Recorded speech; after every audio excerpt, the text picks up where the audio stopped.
من بی خود و تو بی خود ما را که برد خانه.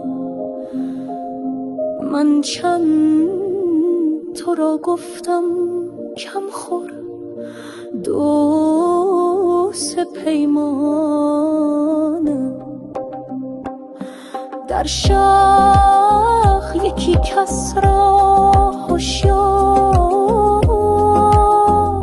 نمی بینم، هر یک بتر از دیگر شوری دو و دیوانه.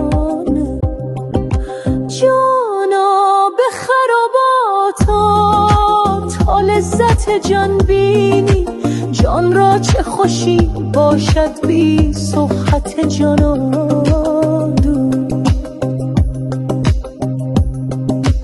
هر گوشه یکی مستی، دستی زبر دستی، آن ساقی هر هستی با ساغر شاهانه. تو وقف خراباتی، دخلت می و خرجت می، زین وقت به هوشیاران مسپار یکی دانه. ای لولی بربط زن تو مستری یا من، ای پیش چو تو مستی افسون من افسانه.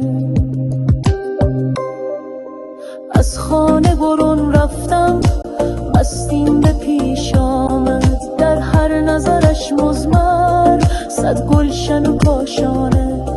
چون کشتی بی لنگر کج می شد و مج می شد، از حسرت او مرده صد عاقل و فرزانه.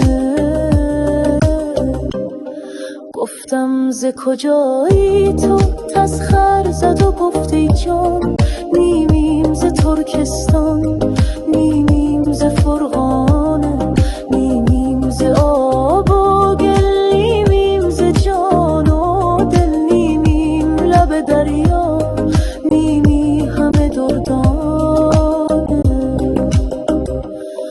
گفتم که رفیقی کن با من که منم خویشت، گفتا که بنشناسم من خویش ز بیگانه. من بی دل و دستارم در خانه خمارم، یک سینه سخن دارم این شرح همیانه.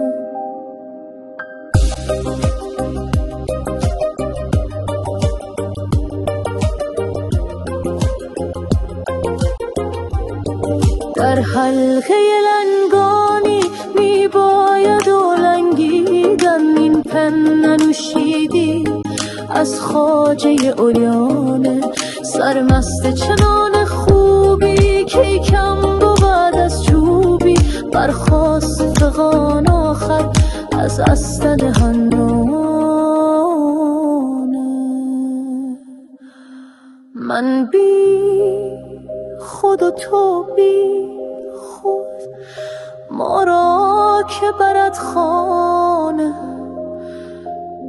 من چند تو را گفتم کم خور دو سه پیمان.